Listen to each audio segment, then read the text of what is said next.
Et bienvenue à l'École biblique et archéologique française de Jérusalem pour cette... alors on est toujours la première ou la dernière conférence de quelque chose. Ce soir, ce sera la dernière conférence du premier semestre de l'année académique 25-26. Et nous avons l'honneur, on ne sait jamais qui est le premier et qui est le dernier entre le franciscain et le dominicain.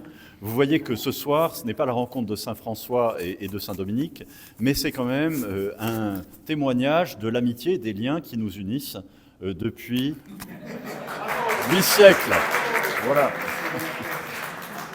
Alors, je voulais remercier le frère Stéphane, que vous connaissez tous, pour ceux qui habitent Jérusalem.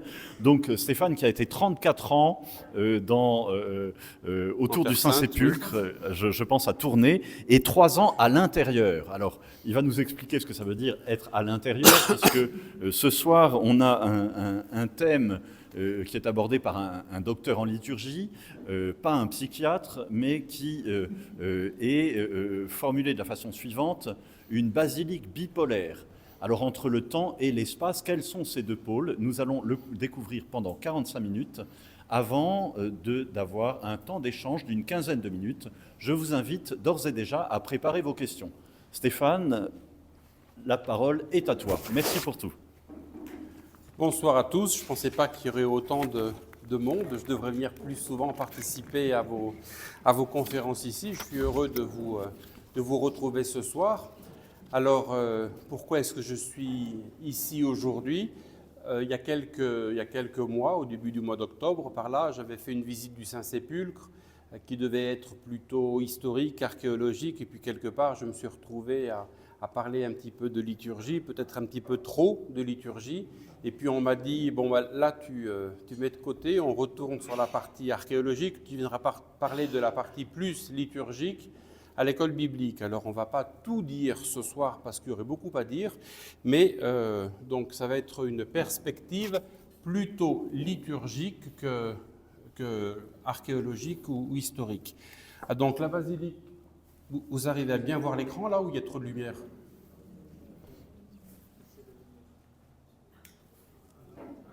Oui, non. Parce que c'est quand même bien de voir. Oui, là. Ok. Donc là, Jérusalem, la basilique du Saint-Sépulcre est là. Donc il y a quelque chose qui me tient un petit peu à cœur. Certaines choses, les personnes qui ont fait la visite avec moi au mois d'octobre ont déjà entendu. Ceux qui n'ont jamais fait la visite avec moi vont peut-être découvrir. Mais je ne vais pas que dire des choses que l'on a vues lors de la dernière visite. Donc là, juste pour faire un résumé de ce que l'on avait vu la dernière fois. Donc la basilique du Saint-Sépulcre, il a eu 4 bâtiments qui ont été construits sur le tombeau de Jésus, dont 3 églises. Vous avez ici l'église, on va dire, de la fin du IVe siècle. À une époque, on parlait d'église constantinienne. Maintenant, les nouvelles découvertes sembleraient dire qu'elle n'était pas tout à fait comme ça à l'époque de Constantin, mais elle va devenir comme ça à la fin du IVe siècle. Et donc, la basilique constantinienne, c'est un petit peu le thème de ce que je devrais dire ce soir, est une basilique constituée de 2 pôles. Donc, le premier pôle que l'on voit, c'est le point bleu, c'est le lieu que l'on vient vénérer, le tombeau de Jésus, alors qu'à côté, la partie verte, c'est le lieu où on célèbre la liturgie. Lorsque l'on construit un sanctuaire, on ne le construit pas pour venir célébrer l'Eucharistie, on ne le construit pas pour venir prier, mais on le construit pour venir vénérer quelque chose. En l'occurrence, ici, on vient pour vénérer le tombeau de Jésus. Et c'est la première chose que l'on va faire, avoir une structure autour du lieu de vénération. Mais une fois qu'on est venu vénérer, eh bien en fait, on se dit, pourquoi ne pas célébrer aussi ? Donc il y a ce deuxième monument, cette basilique donc, du IVe siècle, qui apparaît en vert ici, qui a été faite donc, pour la célébration de l'Eucharistie, de la liturgie des heures et des liturgies en général. Entre ces 2 pôles se trouve ce triportique à ciel ouvert, dans l'angle duquel se trouve le calvaire. Je ne sais pas si on voit la souris, mais peu importe, vous avez tout ça en tête. Et donc ce triportique qui symbolise le jardin de la résurrection. Donc quelque part, on voit cette basilique du Saint-Sépulcre avec une vue un petit peu différente. Elle donne sur le Cardo. Et on a les deux pôles avec le cloître, l'atrium au début qui fait le lien avec la ville et ce triportique entre ces deux bâtiments. Ceux qui ont fait la visite avec moi, on avait dit que cette basilique du Saint-Sépulcre était tout à fait identique presque aux mosquées que l'on trouve sur la basilique, sur le mont du Temple, c'est-à-dire que le mont du Temple a été construit au 7e siècle. Les premiers chrétiens vont être les architectes de cette construction. Et donc là aussi, on a deux lieux, le lieu où se trouve le rocher, le lieu qui est le lieu où on vénère ce rocher, et puis après la mosquée Al-Aqsa, qui est la mosquée, qui est le lieu où on célèbre je ne sais pas s'il faut appeler ça la liturgie, mais en tout cas le lieu où l'on prie. Donc en fait, comme dans la basilique du Saint-Sépulcre, vous avez le lieu saint, le lieu de culte, et entre les deux, vous avez là aussi le jardin qui symbolise un petit peu ce qu'est au Saint-Sépulcre, le jardin de la résurrection. Mais là, on voit bien que vous avez le jardin et également le lieu où ont lieu les ablutions qui pouvaient être également présentes dans le triportique au centre de ce cloître. Et si on regarde bien les deux bâtiments, ça on l'avait déjà vu pendant la visite, on se rend compte qu'à El-Aqsa, au Dôme du Rocher, vous aviez le rocher qui est le lieu de la vénération, au centre de l'Anastasis, le tombeau, et on se rend bien compte que les deux bâtiments, eh bien, vous avez 3 colonnes piliers, 3 colonnes piliers, 3 colonnes piliers. Donc en fait, la topographie de ces deux bâtiments est assez identique. Ok, il est évident que le Saint-Sépulcre, tel qu'on le voit ici, a été restauré en 1974. Donc en fait, avant, il n'était pas comme ça, mais encore avant, jusqu'en 1810, la basilique du Saint-Sépulcre était, elle aussi, constituée de 3 colonnes piliers, 3 colonnes piliers, 3 colonnes piliers. Donc en fait, la logique est l'analogie est assez flagrante. Donc, cette basilique va être détruite en 1009. Constantin Monomaque, comme vous le savez, va reconstruire le bâtiment que l'on voit sous nos yeux. Encore une fois, Monomaque, qui n'est pas forcément les moyens de Constantin, va plutôt construire le lieu pour la vénération, qui était ce qui primait, mais on se rend compte qu'il n'y a pas de lieu pour la liturgie. Voilà. Donc c'était le petit problème du moment. Et qu'est-ce qui va se passer lorsque les croisés arrivent le 15 juillet 1099 ? Eh bien, ils vont trouver que cette construction était intéressante, il n'y avait pas de lieu pour prier, et donc ils vont entreprendre la construction de la nouvelle église qui va être construite sur le lieu du triportique, donc l'église sera plus petite, mais là aussi, donc, on va retrouver, comme à l'époque basilicale du IVe siècle, un lieu saint et un lieu de culte. Donc, on retrouve un petit peu ce qu'il fallait. Alors, déjà à l'époque des croisades, et comme c'est le cas encore aujourd'hui, dans la basilique, il n'y avait pas que des croisés. D'ailleurs, au IVe siècle, il y avait des latins, des byzantins, des syriaques. À l'époque des croisades, il y avait un petit peu tout le monde. Mais du fait que les croisés commandaient, c'était les croisés qui priaient dans le catholicon, ce lieu qui est indiqué en vert ici. Mais les autres, eh bien, ils se débrouillaient un petit peu. Il me semble qu'à une époque, les Géorgiens étaient à l'emplacement des Arméniens, aujourd'hui au premier étage dans la galerie. Les Maronites étaient également par là. Donc en fait, il y avait plusieurs communautés qui étaient présentes et chacune avait son petit lieu où ils célébraient, mais toutes se rendaient auprès du tombeau de Jésus qui était le lieu de vénération, le lieu saint par excellence. Alors aujourd'hui, aujourd'hui en 2026, le lieu qui est le lieu saint, le lieu de liturgie par excellence n'est plus entre les mains des latins. Ça peut être dommage, mais c'est comme ça. Et la partie en grec, et c'est bien aussi. Donc, mais il y a également d'autres communautés. Et donc, en fait, aujourd'hui, chacune des communautés qui est présente au Saint-Sépulcre a chacune son lieu pour la liturgie.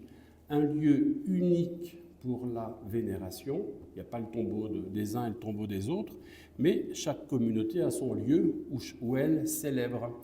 Ce qui veut dire que les Grecs célèbrent dans le Catholicon, les Latins célèbrent dans la chapelle de l'apparition de Jésus à Marie, sa mère, cette partie un petit peu en hauteur.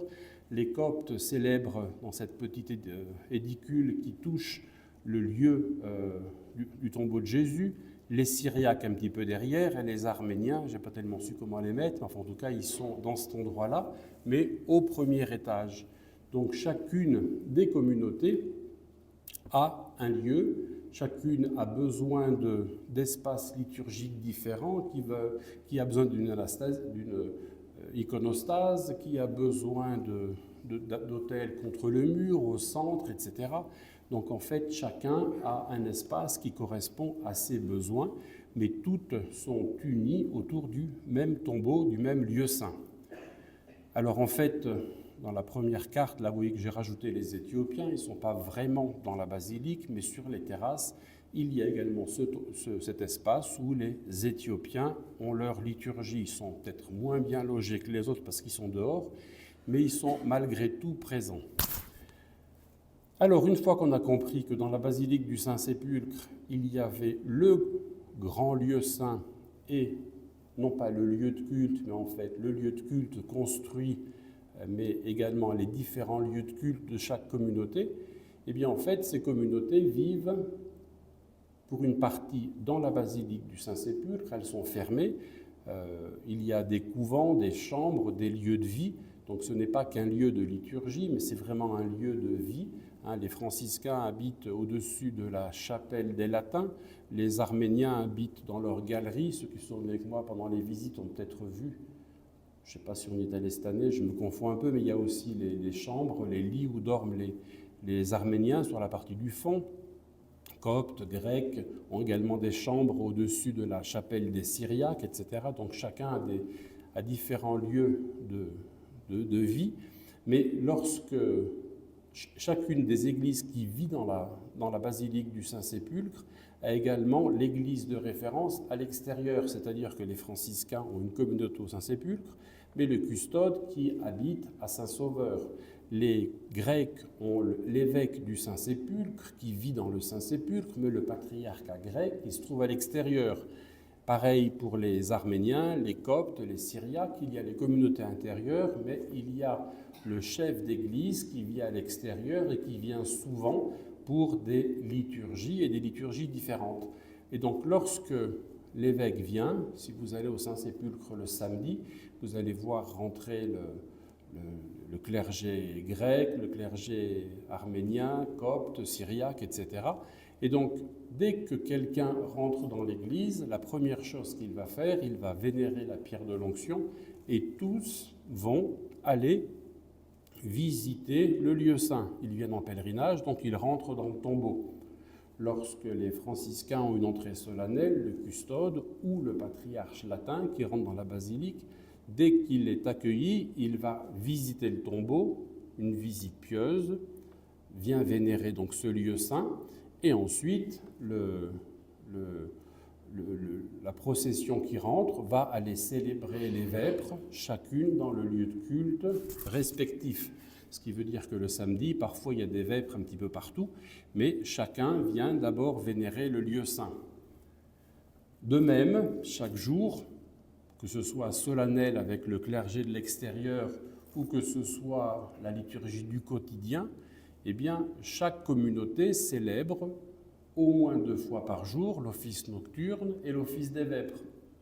Office nocturne, c'est-à-dire la liturgie des heures pour la communauté latine, c'est-à-dire les matines et les laudes. Là, on célèbre en général vers 11h30 le soir, et puis les Grecs célèbrent juste après, les Arméniens aussi, des cloches sonnent à tour de rôle, les Latins commencent, les Grecs suivent, les Arméniens ensuite, et puis chacun célèbre la liturgie des heures dans sa chapelle respective, dans le lieu saint respectif.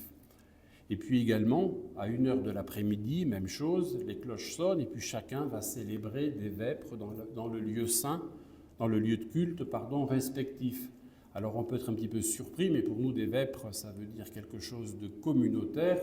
Pour les orientaux, les vêpres ne sont pas forcément le moment qui rassemble toute la communauté. Parfois, elle est réduite au minimum, c'est-à-dire un évêque ou un prêtre qui préside, un chantre, un thuriféraire, et tout est réduit un petit peu au minimum. Dans l'Église latine, je pense qu'à l'époque de Saint François, dans dans les basiliques romaines, il n'y avait pas forcément toute l'église qui était là, c'était un petit peu pareil, il y avait un évêque, 2 ou 3 personnes qui chacune occupaient l'espace qui lui était dû, occupant le livre qui lui était dû, en hurlant un petit peu dans une basilique vide, et c'est un petit peu ce que l'on voit encore parfois au Saint-Sépulcre. Mais nous, là, on ne doit pas oublier qu'on a fait la même chose pendant longtemps. Et que dire? Donc chacun célèbre la liturgie des heures dans le lieu qui est le lieu qui lui est donc réservé. Les Grecs dans la partie grecque, les Coptes, les Syriaques, les Arméniens et les Latins dans leur partie qui leur est propre. Donc ça, c'est pour les entrées, la liturgie des heures. Alors après, là j'ai envie de dire 2 petits mots sur les liturgies des nuits de carême. Parce qu'en fait, c'est intéressant de dire que vous avez le lieu saint, le lieu de culte. Mais qu'est-ce que ça change concrètement dans la liturgie? Parce qu'il y a forcément des choses qui diffèrent. Alors tout d'abord, ce que je voulais dire, c'était que, ça c'est un texte que j'avais cité pendant la visite que l'on avait fait avec vous, on n'avait pas le texte sous les yeux. Là, vous avez ce texte de la Sacro Sanctum Concilium, numéro 102. Notre Sainte Mère Église estime qu'il lui appartient de célébrer l'œuvre salvifique de son divin époux par une commémoration sacrée à des jours fixes tout au long de l'année. Ce qui m'intéresse, c'est que chaque semaine, le jour du Seigneur, la Pâque, elle fait mémoire de la résurrection du Seigneur, une fois par an. Mais aussi, chaque dimanche, on célèbre également la résurrection de Jésus. Et puis tout le reste de la vie terrestre de Jésus, qui est lié à l'histoire du salut, eh bien, on va déployer ce mystère du Christ pendant toute l'année, l'incarnation, la nativité, l'ascension, Pentecôte et toutes les fêtes qui ne sont pas décrites dans ce texte, eh bien, elles vont être réparties le long de l'année. Et le jour de ces fêtes, eh bien, en fait, ces mystères sont en quelque manière rendus présents tout au long du temps. Les fidèles sont mis en contact avec eux et remplis par la grâce du salut. C'est-à-dire que lorsque vous célébrez le jour de Pâques, la Pâque, le Christ est présent. C'est comme si on était au tombeau. Cet événement qui a eu lieu dans l'histoire, dans le passé, il y a 2000 ans, presque, va être rendu présent aujourd'hui pendant la célébration qui a lieu. Et donc, les fidèles sont mis en contact avec ces mystères et remplis par la grâce du salut, va dire ce texte de la Sacro Sanctum Concilium. Nous sommes franciscains et vous savez que Saint François a inventé la crèche. Alors ça peut paraître un petit peu une légende pour les enfants. Saint François était diacre. Le jour de Noël, il va proclamer l'évangile pendant la nuit de Noël. Et voilà que l'enfant Jésus, il avait préparé un âne, un bœuf. Il va lire l'évangile de Noël. Et puis voilà que les gens vont dire que l'enfant Jésus va apparaître. Alors ça peut paraître un petit peu extravagant ou je ne sais quoi. En tout cas, je ne sais pas si c'est quelque chose qui est historique, mais en tout cas, ça rend bien tout à fait l'idée. C'est-à-dire que pendant la célébration de Noël, c'est comme si on était rendu présent dans la grotte de la Nativité, l'enfant Jésus naît, et nous sommes donc remplis des grâces de la Nativité, et on est mis en contact avec cet événement qui a eu lieu dans l'histoire, mais qui est rendu présent aujourd'hui pour le salut du monde de tous les temps. Donc quelque part, cet événement de la crèche de Saint François donne une petite idée de ce que ça veut dire, le fait de rendre présent. Et donc, à travers tout ce discours, eh bien, on se rend compte, c'est le titre que j'ai mis en dessous, que l'histoire sanctifie. L'histoire sanctifie, c'est-à-dire que l'année liturgique, ça je l'avais dit pendant la visite également, pendant l'année liturgique, eh bien, on se promène de Pâques à Noël, à l'Ascension, à l'Assomption, etc. Et en fait, l'année se répète et l'année nous sanctifie. Bien.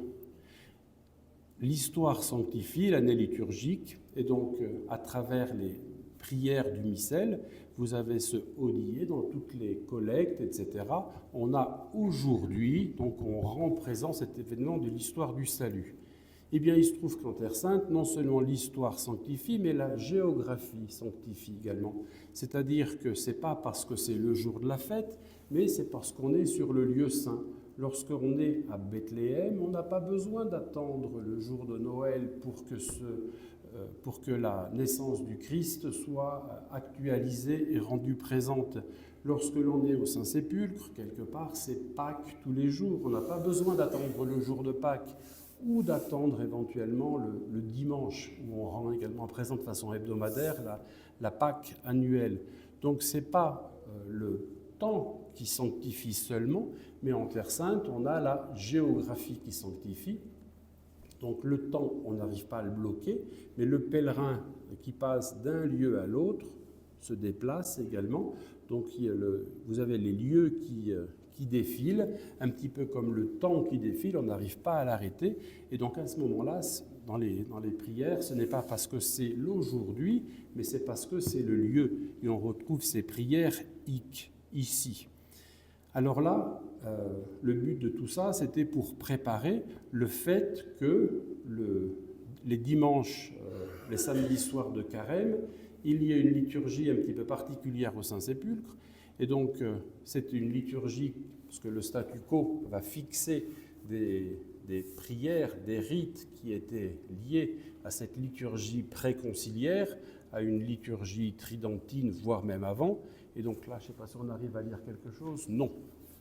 Que faire? On ne voit pas le début, mais peu importe, on imagine. Donc là, vous avez le développement de la liturgie précédente. Donc en fait, il y avait, comme pour nous aujourd'hui, l'invitatoire, l'hymne, un premier nocturne avec 3 psaumes et une lecture biblique divisée en 3, un deuxième nocturne, 3 psaumes et une lecture patristique divisée en morceaux, un troisième nocturne le dimanche avec les cantiques et puis ensuite la proclamation de l'Évangile.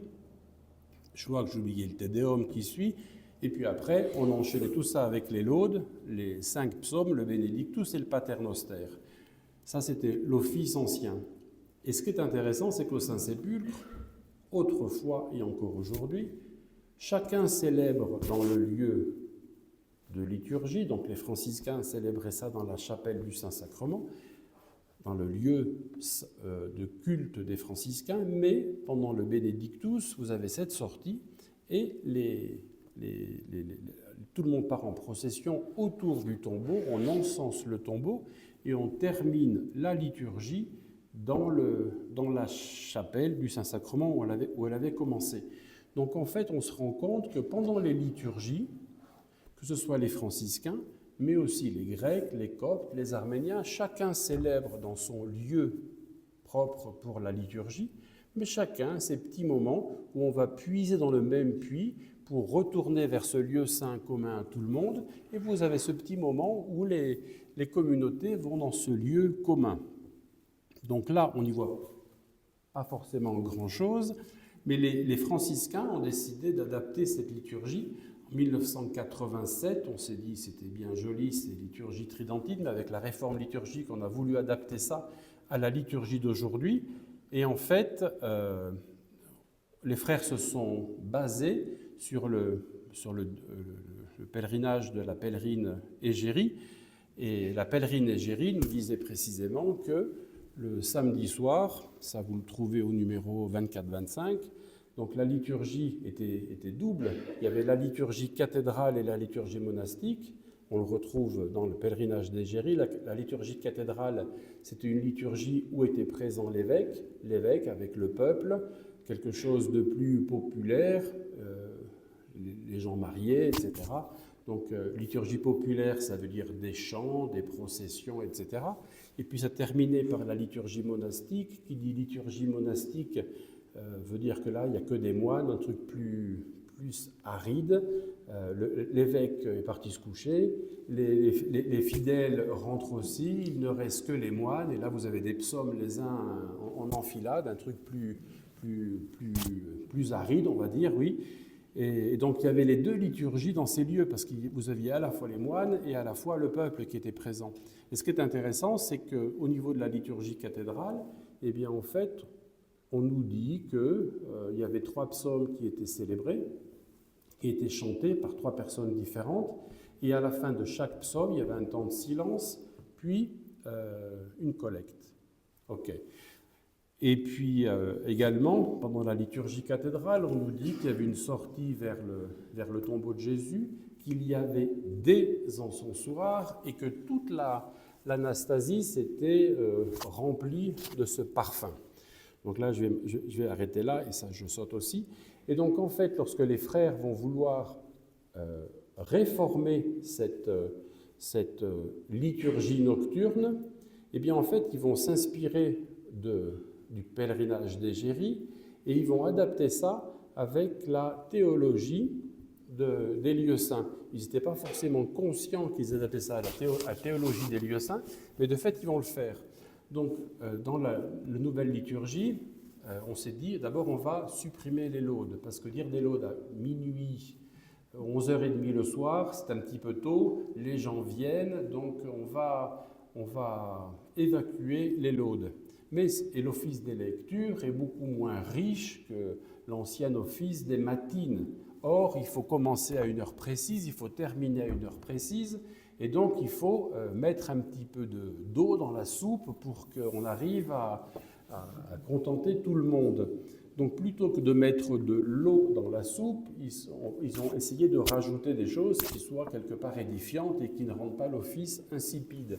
Donc la première chose qui va être faite, et ça c'est sympathique, tout va être chanté, des antiennes vont être chantées. Avant il y avait du recto tono, c'était un petit peu noioso, comme on dit en italien, ennuyeux, donc ça va être un peu plus vivant. Mais ceci dit, ça ne suffisait pas. Donc après chacun des psaumes, comme à l'époque d'Égérie, il y aura ce temps de silence et la collecte psalmique. C'est quelque chose qui est jérusalémitain, donc c'est quelque chose qui est né précisément à Jérusalem, en Égypte aussi, mais à Jérusalem.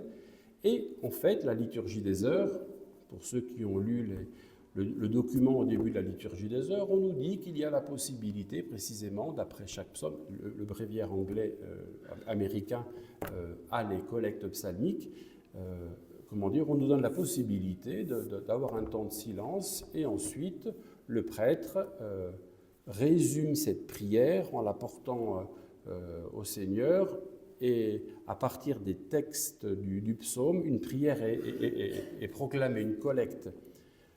D'ailleurs, au passage, l'an dernier, il a fallu entre 70 jusqu'à 2024.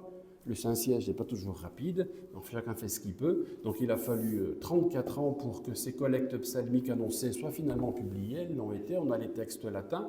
Les conférences épiscopales travaillent pour traduire ces textes, en ce moment très bien. Mais ceci dit, eh bien, depuis 1987, donc, les franciscains ont décidé de réintroduire ces temps de silence et ces collectes psalmiques. Ce n'est pas un archéologisme lié à Égérie, c'est une façon de remettre à Jérusalem un élément jérusalémitain qui est présent dans le rite romain. Donc quelque part c'est intéressant qu'à Jérusalem, on mette en évidence ce qui fait partie du rite romain et qui n'est pas forcément mis en évidence ailleurs. Donc notre travail, c'était vraiment ça. Et puis vous voyez qu'il y a cette sortie au tombeau. Et donc là, les frères, il y avait cette nécessité de chanter un Benedictus qui n'avait plus de raison d'être dans l'office des matines, que le statu quo imposait, et les frères ont essayé de donner un sens à ce Benedictus. Alors concrètement, ça veut dire quoi ? Eh bien en fait, dans la chapelle du Saint-Sacrement, qui est le lieu de liturgie, vous voyez, il y a un office solennel, le custode est là c'est l'ancien custode parce que le nouveau custode n'a pas encore célébré cet office parce qu'il est tout jeune. Et donc vous avez un office solennel qui est célébré dans la chapelle du Saint-Sacrement. Il peut y avoir 200 personnes, des fois, voire plus, ça dépend s'il y a beaucoup de pèlerins, il y a beaucoup de monde, il y a des gens dans la chapelle, des gens devant l'autel de Marie-Madeleine. C'est une liturgie qui est assez solennelle et qui est belle.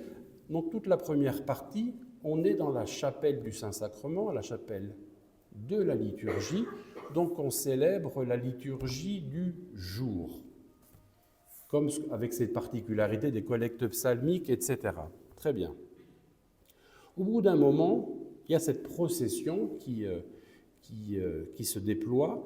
On sort de la chapelle du Saint-Sacrement. J'ai passé la photo là ? Non.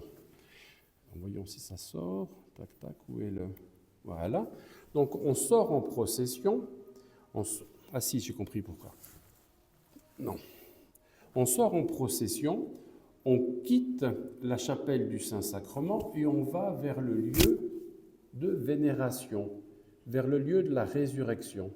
Et lorsqu'on passe vers le lieu de la résurrection, à ce moment-là, ce n'est plus la liturgie du jour qui prime, mais c'est la liturgie du lieu. Ce qui veut dire que dès que l'on quitte la chapelle du Saint-Sacrement, quelque part, on sort du carême et on est mis en contact avec Pâques. Donc d'un seul coup, on est en plein carême et voilà que des hymnes pascals, des Alléluia, retentissent parce qu'on sort du carême et à cause de cette présence du tombeau, parce qu'on est dans le lieu saint où c'est Pâques tous les jours pendant la liturgie, d'un seul coup, on sort du carême, on est dans voilà, la pastille bleue, on arrive dans le lieu de vénération. Donc on est en temps pascal.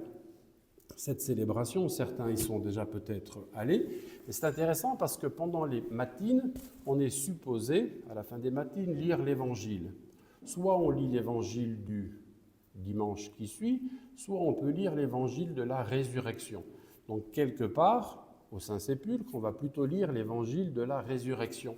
Et ce qui est intéressant, le liturgiste qui était là en 87, à mon avis, a une idée intéressante, parce que cette procession est nécessaire. On doit faire le tour du tombeau. Là, vous voyez qu'il y a 2 encensoirs, non pas un, mais 2. Et là, on se souvient un petit peu d'Égérie qui parle de plusieurs encensoirs qui parfument cette bonne odeur de la résurrection à l'anastasis. Et le custode sort avec l'évangéliaire qui était déposé sur l'autel de la chapelle des apparitions.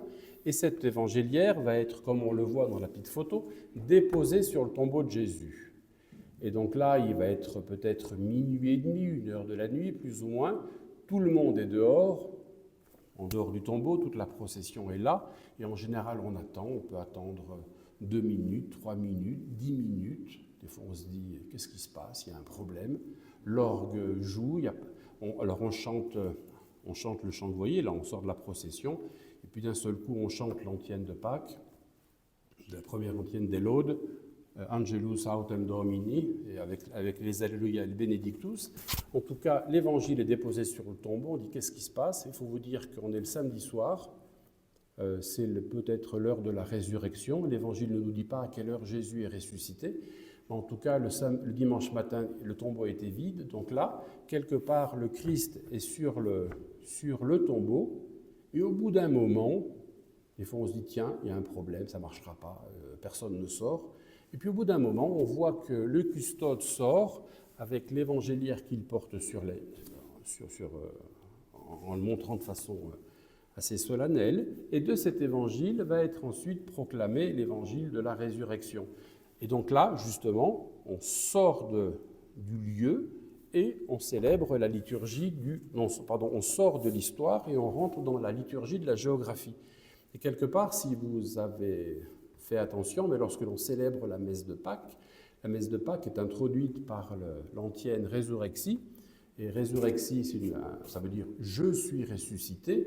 Donc ce n'est pas quelqu'un qui dit « résurrexite », il est ressuscité. Donc vous imaginez un petit peu Jésus qui sort du tombeau, le bras en avant, comme on voit dans les illustrations et les peintures du XVIIe, et qui dit « je suis ressuscité ». Et donc en fait, à travers le custode qui sort avec l'évangéliaire, vous avez le Christ qui sort, un petit peu comme l'antienne du jour de Pâques, et de ce livre qui était sur le tombeau, le custode proclame l'évangile de la résurrection. Donc c'est quelque chose qui respecte le statu quo, mais qui est adapté à une liturgie qui est une très belle célébration de ce qui se passe dans les lieux saints. Au passage, là aussi, c'est le custode qui proclame l'évangile. Vous avez vu qu'il y avait 2 diacres, mais Égérie nous dit précisément que dans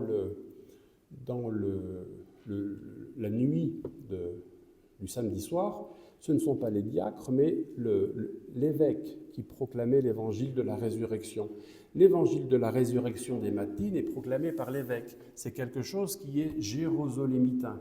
Alors, c'est vrai que dans la liturgie des heures, on ne dit pas que l'évêque proclame l'évangile de la résurrection. Toutefois, pour ceux qui ont déjà participé à des liturgies dans des monastères bénédictins ou autres, moi, il m'est arrivé d'être dans des monastères et on voit que, moi j'ai vu des matines solennelles avec un prêtre qui présidait les matines et d'un seul coup, vous avez l'abbé qui intervient et qui proclame l'évangile de la résurrection.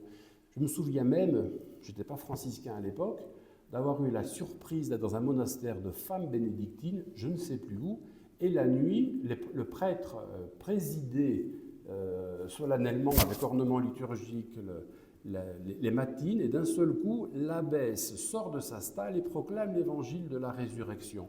Autrement dit, un rite jérusalémitain va passer dans la liturgie latine, va être en ton mineur, parce qu'il n'est pas dans la liturgie latine romaine, mais dans la liturgie latine, et voilà que ce rite jérusalémitain va rester latent dans la liturgie latine jusqu'à encore aujourd'hui.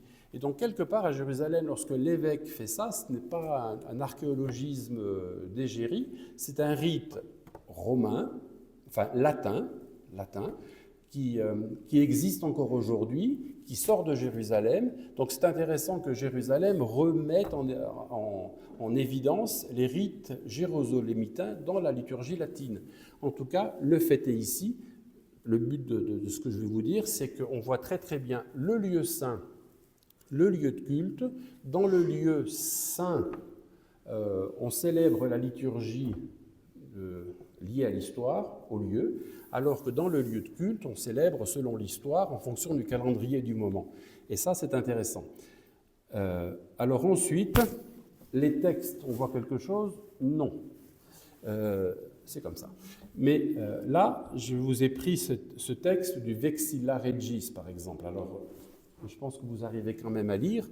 Donc, vous savez que le Vexilla Regis, on le chante tous les jours au Saint-Sépulcre pendant la procession, mais c'est un texte de Venance Fortuna, qui a été écrit lorsque la Sainte Croix est arrivée à Poitiers. Radgonde a fait venir Venance Fortuna pour écrire ce texte, pour accueillir les reliques de la Croix à Poitiers. Et Venance va écrire un texte, Vexilla Regis. La forme du bréviaire d'aujourd'hui correspond plus ou moins à celle de Venance, sauf qu'on a ajouté la doxologie à la fin. Bref, mais ce texte était lié, ce texte va passer dans le bréviaire. C'est un texte composé pour un moment historique, et puis il passe dans le bréviaire et on le chante ou on le récite chaque année pendant la Semaine Sainte ou pendant le temps de la Passion avant la semaine avant les rameaux, ça dépend un peu.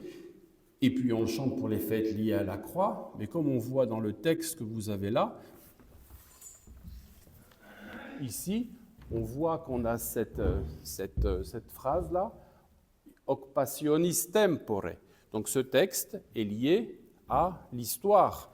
Ce texte va être lié à l'histoire. On est pendant le temps de la Passion. Donc il est lié, à l'année liturgique. Lorsque le même texte va être chanté dans les sanctuaires, on ne va pas lier ce texte à l'histoire, mais on va le lier à la géographie. Donc si vous allez au Saint-Sépulcre chaque jour, donc là vous avez la traduction du texte du Vexilla Regis, ok, mais ce qui m'intéresse, c'est ce texte-là, où on se rend compte que toutes les parties qui sont liées à l'histoire, in hoc passionis tempore, on va dire ici, l'eau, ici le sang du Christ, et puis dans la partie supérieure, là, il y avait cette stick-là, qui n'était pas tellement liée au temps, mais qui va être adaptée au lieu, suscepit ique domini, corpus flagellis lividum. C'est-à-dire que tout ce que l'on peut mettre dans le texte va être adapté au lieu. C'est-à-dire que dans le lieu de liturgie, le texte va être le texte du bréviaire qui va être lié au temps. Alors que dès qu'on passe dans le lieu saint, le même texte va être adapté de façon à ce qu'il soit lié au lieu. Je ne sais pas si je me fais comprendre. Hein. Donc en fait, chacun des lieux saints, lieux de culte, n'utilise pas les mêmes textes et les lieux sont adaptés à l'un et à l'autre. Il me reste 3 minutes. Donc, 5. Et donc, pour terminer, vous avez le chœur des latins.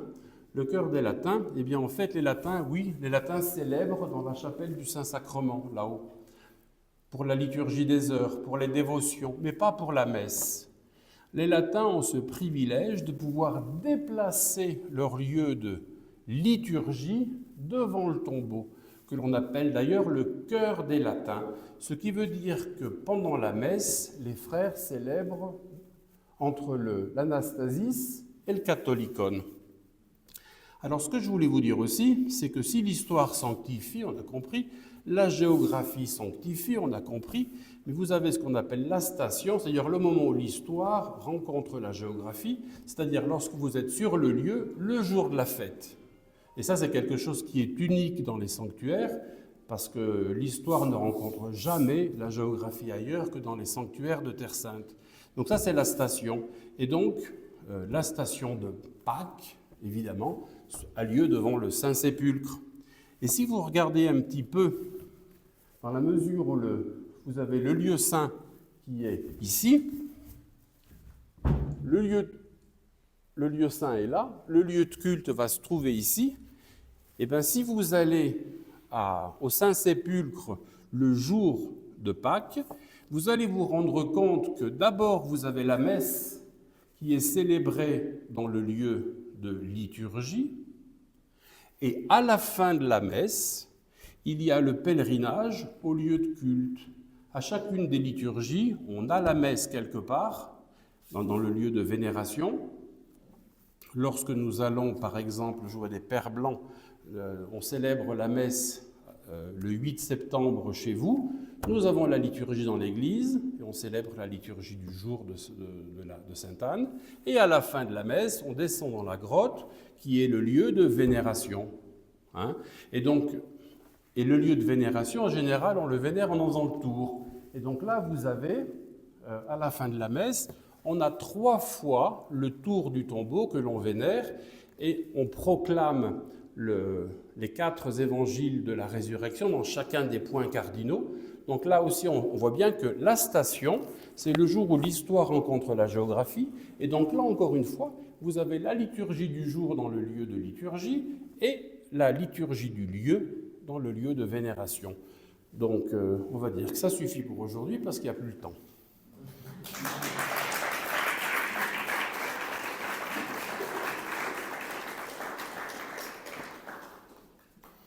Je ne sais pas vous le dire, mais j'avais encore une quarantaine de slides, mais ça suffit. Tu reviendras, on peut faire une session annuelle, cher Stéphane. Alors, voilà, tout est clair. Je pense que vous avez eu une quarantaine de minutes pour préparer vos questions. Il est temps. Lâchez-vous, le temps sera court. Qui veut commencer? Alors, Laurent, un père blanc. Tu as bien expliqué la différence entre le lieu de vénération et le lieu de célébration. Je suis étonné de ne pas t'avoir entendu dire quoi que ce soit sur le Golgotha. Alors là, c'était les slides suivantes. C'était les slides suivantes. Mais je suis obligé de dire un petit quelque chose là malgré tout, c'est-à-dire que là vous avez la basilique d'aujourd'hui, donc vous avez le lieu saint, le lieu de culte, j'ai envie de dire macro-lieu saint, macro-lieu de culte. Mais dans la basilique du Saint-Sépulcre, il y a plein d'autres lieux de vénération.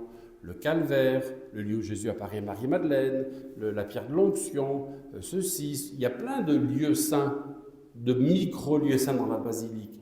Donc là, je vous montre quand même des slides rapidos. Donc là, on est dans le... On voit quelque chose, on voit rien du tout. Non, la slide n'a pas tourné. Comment ça marche? Voilà. Donc là, on peut éteindre la lumière, s'il vous plaît. Donc ici, on est dans le lieu où on retrouve la Sainte Croix. Vous avez l'autel où on célèbre, à côté, vous avez le lieu où on a découvert la croix. Ici, vous êtes sur le lieu de la chapelle des impropères. Vous avez la colonne en bas qui est le lieu vénéré, la colonne des impropères. Et au-dessus, vous avez l'autel où on célèbre la liturgie. Au calvaire, en bas, vous avez le lieu où était plantée la croix, le lieu où meurt Jésus. Au-dessus, l'autel des Grecs. De l'autre côté, vous avez cet autel qui appartient aux franciscains, qui est le lieu où on célèbre la Passion. Et devant, par terre, vous avez cette mosaïque que l'on encense tous les jours, parce que c'est le lieu saint. Et voilà, vous avez la liturgie du vendredi saint, c'est là qu'on met la croix, parce que c'est là que l'on commémore la crucifixion de Jésus. Donc on célèbre la crucifixion de Jésus sur ce sol qui se trouve là, et juste en face, on célèbre la crucifixion. Donc en fait, il y a plein de micro-lieux saints et de micro-lieux de culte. Idem pour Marie-Madeleine. Vous avez le cercle qui est devant, qui est le lieu où Marie-Madeleine va rencontrer Jésus. Et à côté, vous avez l'autel où Marie-Madeleine, où on célèbre cette apparition. Et tous les lieux saints se vénèrent en faisant le tour. Donc chaque jour, les franciscains encensent ce cercle devant l'autel de Marie-Madeleine, pas en ce moment parce qu'il y a des travaux. Et ce qui est intéressant, c'est que toutes les communautés vénèrent tous les lieux saints. Chaque communauté ne célèbre que sur son lieu de culte. C'est-à-dire que si l'autel de Marie-Madeleine appartient aux franciscains, tout le monde l'encense, mais seuls les franciscains célèbrent. Au Calvaire, tout le monde encense le lieu saint, mais seuls les Grecs célèbrent sur le lieu de culte. Alors, merci beaucoup. Deuxième question, ou deuxième demande d'un petit ajout. Monseigneur. Tel quel, épiscopale. l'architecture que nous voyons maintenant, elle remonte à quel temps et qui elle a fait? Tel quel. Parce qu'il y a eu beaucoup de rénovations, bien sûr. Donc là, elle est en train de changer un petit peu parce qu'il y a des travaux qui ont lieu. Le bâtiment que l'on a aujourd'hui est de 1810, après l'incendie. Dans l'édicule, vous avez la date, 1810. C'est après l'incendie du début du 19e siècle, mais la structure globale, c'est la structure qui a été inaugurée par les croisés le 15 juillet 50 ans jour pour jour après l'arrivée des croisés en 1095. Mais il y a plein de petites choses qui vont intervenir. Par exemple, l'autel de la Vierge Marie sur le Calvaire, en principe, il devait être à la cime de l'escalier dans la chapelle des Francs. Du fait qu'il va souvent dans la basilique, il va être déplacé dans la basilique au XVIIIe siècle. La procession va pour la première fois s'intéresser à ce lieu en 1925. Donc en fait, il y a des petites évolutions, mais globalement, la structure est croisée et reconstruite en 1810. Et la liturgie telle que nous la voyons maintenant, statu quo, n'est-ce pas? La liturgie, en 34 ans que je suis là, on parle de statu quo, rien n'évolue. En fait, tout a changé. C'est vrai, tout a changé. Alors là, je ne peux pas tout expliquer, mais tout a changé. Les horaires sont restés les mêmes, mais le contenu a complètement changé. Quand je suis arrivé, il y avait encore toute la Semaine Sainte était tridentine, elle ne l'est plus. Tout a changé, la procession a changé l'an dernier, tout a changé. Il n'y a rien je crois qu'il n'y a rien qui est identique à ce que j'ai connu il y a 34 ans. Ça peut paraître incroyable, hein, mais c'est comme ça. Le temps est respecté. Le temps. Oui. Le statu quo, on fixe les mouvements, l'horaire. Donc il y a une procession, on y va, mais on peut chanter autre chose. Mais si on change, on doit changer de façon intelligente et on doit célébrer la foi. On ne doit pas chanter pour respecter le statu quo. Ça, c'est infâme, ça. On va chanter pendant 3 heures juste parce que le statu quo veut que l'on chante pendant 3 heures. C'est fini, ça. Ça ne doit pas exister. On doit chanter pour célébrer la foi. Alors, monsieur le consul général. D'abord, merci beaucoup. Notre Excellence. Merci beaucoup, frère Stéphane. J'ai pas vu le temps passer, donc merci. J'avais une question par rapport à cette adaptation liturgique, à cette bipolarité, comme vous l'avez appelée. Est-ce qu'elle se retrouve exactement, un peu ou pas du tout, chez les Grecs et les Arméniens dans leur célébration? Alors moi, je ne connais pas les textes des orientaux parce que je ne me débrouille pas bien en syriaque, ni en grec, ni en arménien. Donc je vois ce qu'ils font, mais je ne sais pas trop ce qu'ils disent, hein, parce que je suis un peu un ignorant. Mais je vois qu'eux aussi célèbrent sur leur lieu de liturgie Et comme nous, ils vont de façon assez fréquente puiser au lieu saint. Et c'est un truc très œcuménique parce que tous, en fait, nous avons le même sacerdoce, les mêmes sacrements, les mêmes textes bibliques, les mêmes lieux saints. Et tous, nous vénérons ces mêmes lieux saints, non pas de temps en temps, mais 2 fois par jour. Et alors après, le fait de... Pour eux, il est clair que même pour nous, franciscains, ce n'est pas forcément quelque chose qui est exprimé, lieu saint, lieu de culte. De facto, c'est comme ça. C'est comme ça. Moi, je le distingue parce que j'aime être cartésien et puis donner des noms différents à des concepts différents. Mais je ne suis pas convaincu que les orientaux et que 95-18% des franciscains vous fassent cette distinction non plus. Mais de facto, ça marche comme ça. Alors, Abiel.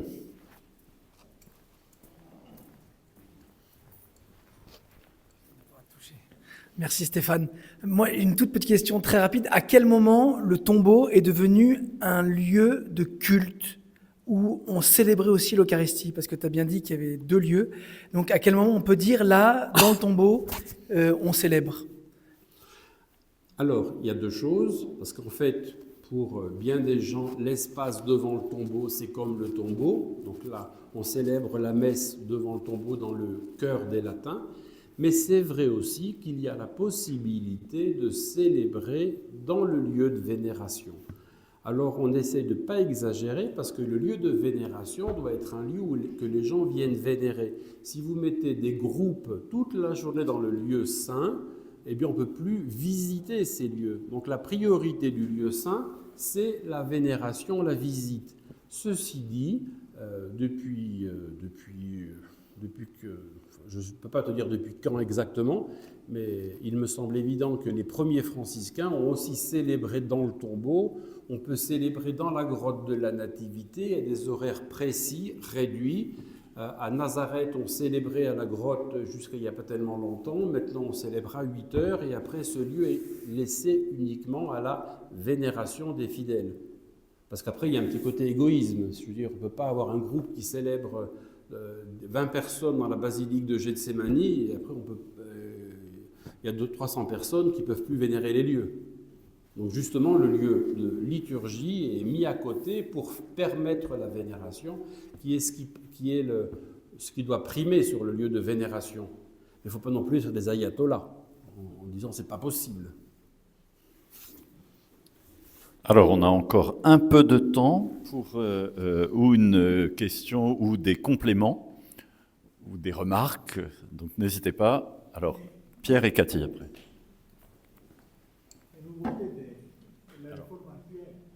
Ah, c'est bon, là, on n'en finit plus. Là. Alors, intéressant, ceci dit, oui. Excellence, on reviendra là-dessus peut-être. Donc, au-delà de cette très belle bipolarité du temps et du lieu, on a parlé de célébrations qui se déplaçaient à cause de cette bipolarité. Mais j'ai toujours été frappé, par exemple, dans la liturgie catholique, même préconciliaire, il me semble, mais en tout cas post-conciliaire du baptême, il y a aussi cette idée de se déplacer du baptistère à l'autel, de la porte de l'église, etc. Donc cette dimension pérégrinante à l'intérieur de la liturgie me semble quelque chose d'assez et ancien et important. Et donc comment ça s'articule? Est-ce que c'est Jérusalem et cette bipolarité qui a influencé le reste de la liturgie? Ou est-ce que c'est toutes les liturgies qui ont toujours eu cette dimension pérégrinante et qu'elles se réalisent ici de cette manière-là? Toutes les liturgies ont ce côté pérégrinant, comme tu dis, ça c'est clair. Et à Jérusalem, la liturgie va être en mouvement, c'est-à-dire que le jour de la Chandeleur, il y a le lieu où on va bénir les bougies, il y a la procession qui concrètement va être autour du tombeau, un déplacement, on fait 3 fois le tour du tombeau, on passe à la pierre de l'onction, et après on célèbre la messe dans le lieu de liturgie, c'est-à-dire sur le cœur des latins. Donc en fait, il y a le mouvement qui est lié à la liturgie, normalement, et au Saint-Sépulcre aussi, et puis il y a le mouvement qui découle du fait que la liturgie se déroule dans un lieu précis, mais à côté, il y a le lieu saint. Et là, on va être happé par moments vers le lieu saint. Et ça, ce n'est pas quelque chose qui est une norme liturgique latine, parce qu'il n'y a pas de lieu, il n'y a pas de tombeau de Saint-Sépulcre partout. Mais lorsqu'il y a, le tombeau du Saint-Sépulcre va quand même happer.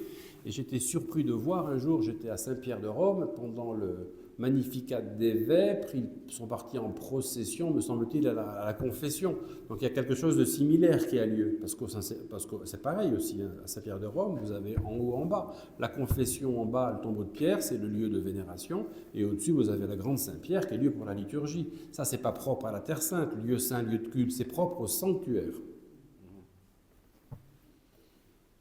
Alors, Cathy et après Nicolas. Tout à l'heure, tu as évoqué dans une des réponses la chapelle des Francs. Quelle liturgie et quelle est la place de cette chapelle en fait dans le Saint-Sépulcre? Cette chapelle, c'est le lieu où se trouvait la Vierge Marie pendant que le Christ... c'est là qu'elle va recevoir le corps mort de Jésus. Et cette chapelle se trouve à la cime de l'escalier. Lorsque Saladin va murer la basilique du Saint-Sépulcre en 1187, la cime de l'escalier va se trouver en dehors de la basilique. Donc encore aujourd'hui, on voit l'iconographie, on voit une vierge apeurée sur le tableau qui se trouve à la cime, mais du fait que les franciscains étaient enfermés dans la basilique et qu'ils ne pouvaient pas accéder à ce lieu, eh bien en fait cet autel, cette mémoire va rentrer dans la basilique et passer entre l'autel des Grecs et l'autel des Latins. Donc là, il y a une translation pour des raisons contingentes. Mais aujourd'hui, les gens ont un petit peu oublié que c'était là, à l'origine, le lieu où la Vierge Marie va recevoir le corps mort de son fils, parce qu'il y a un autel qui est accessible à tout le monde, donc on oublie un peu. Mais le vrai lieu, c'est là-bas. D'ailleurs, dans la procession, je ne pense pas qu'il y ait de hic au niveau des prières devant cette station-là. Ça veut dire que quand tout le monde peut y accéder, ça n'intéresse personne, c'est ça? Maintenant, c'est un petit peu compliqué la cime de cet escalier, parce que qui est déjà monté là-haut se rend compte qu'on peut facilement se casser 3-4 jambes. C'est vraiment un lieu inaccessible, hein, dangereux. Alors, Monseigneur. En considérant le temps que vous avez passé dans les tombeaux et vos études et tout ça. Jésus est resté moins longtemps que moi, c'est sûr. 3 jours, 3 ans. Quelle évolution vous souhaitez pour le futur de la liturgie du Saint-Sépulcre? Alors là, j'ai beaucoup de projets. Hein. Mais là, je pense que c'est difficile d'ouvrir quelque chose que je puisse conclure. Donc, je présente mon joker et on en reparlera privatime. Oserais-je dire qu'au Saint-Sépulcre, je pense que le Triduum est une catastrophe. Mais ne me posez pas plus de questions tout de suite. Eh bien, il me semble qu'il n'y a pas de réaction critique à ton assertion. Alors peut-être une toute dernière question. Tu nous as regardé des Spoudeos, Je ne les connais pas. mais qui étaient ceux qui portaient la liturgie pendant toute l'époque byzantine. Alors là, moi, je te parlais de la liturgie franciscaine dans la basilique depuis l'époque des croisades. Alors là, c'est sûr que toute la partie byzantine, notre frère Amiel serait beaucoup plus compétent que moi. Vous parlez des Spoudeos. Je pense qu'il serait intéressant de l'inviter un jour. Non pas pour parler des Spoudeos en 3 minutes, mais pour faire quelque chose sur les Spoudeos. Donc on va l'inviter à finir sa thèse, à publier et après à venir nous la présenter le jour venu. Alors en tout cas, je voulais vous remercier, donc Monsieur le Consul Général, Excellence, Monseigneur, vous tous et toutes qui êtes venus ce soir. N'oubliez pas que vous pouvez retrouver les informations sur les jeudis de l'EBAF sur notre site internet ebaf.edu, ainsi que sur les réseaux sociaux qui sont cette année pas très animés, faute de chargés de com', mais où vous trouverez aussi des liens vers les différents programmes de recherche de la Bible, dont notamment la Bible en ses traditions. Si vous voulez aider l'École biblique et archéologique française de Jérusalem, n'hésitez pas aussi à faire un don en ligne. Vous pouvez trouver toutes les informations, encore une fois, sur notre site web. Merci à tous et à toutes. Nous allons avoir un intersemestre tout début février et nous reprenons la deuxième semaine, ce sera la 4e semaine de février. Vous trouverez toutes les infos, encore une fois, claires et précises sur le site web. Merci, bonne soirée à tous.